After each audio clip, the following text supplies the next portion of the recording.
Hello, 8th block class and Mrs. Nabandian. My name is Frederick Funkadelli, and I am here to tell you about the most important literary element in The Time Machine by H.G. Wells. Frederick, what is the oh-so-important literary element? That's a jolly good question, Johnny. You see, what I found was the most important literary element was symbolism. I'm here to tell you about one object, just one object, that was very symbolic in this story.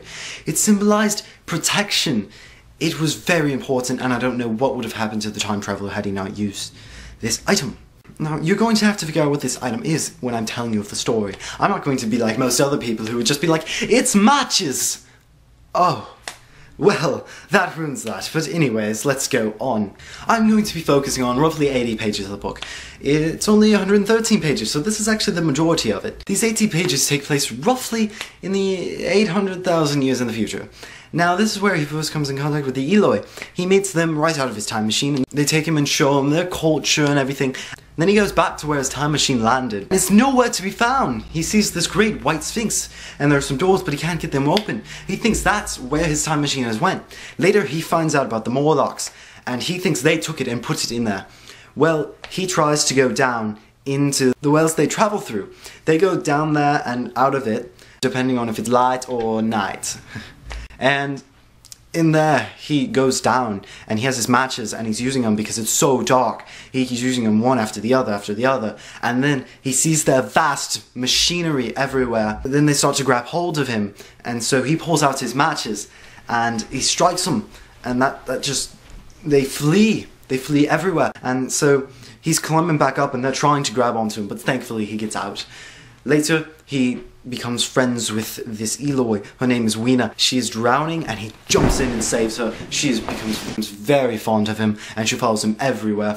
So later, he needs to figure out how to get into the White Sphinx. So what does he do? He travels miles and miles. But then it becomes night. Weena is with him too. So he lights a fire, and this fire he believes will keep him safe from the Morlocks. What do he use to light that fire? Well, matches, of course. And so he keeps going. He sees this museum. He sees all the new technology. Oh my, look at all this technology. Wow.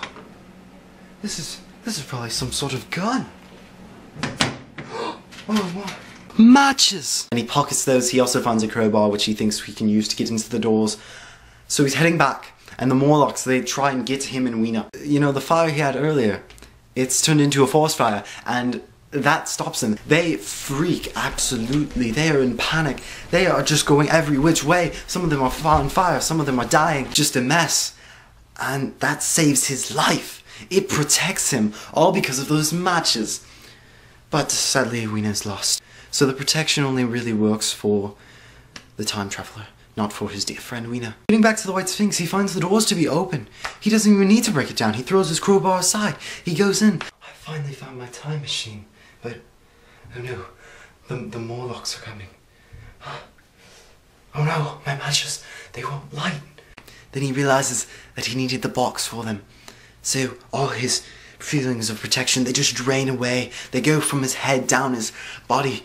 It just drains straight out his toes, all around the floor.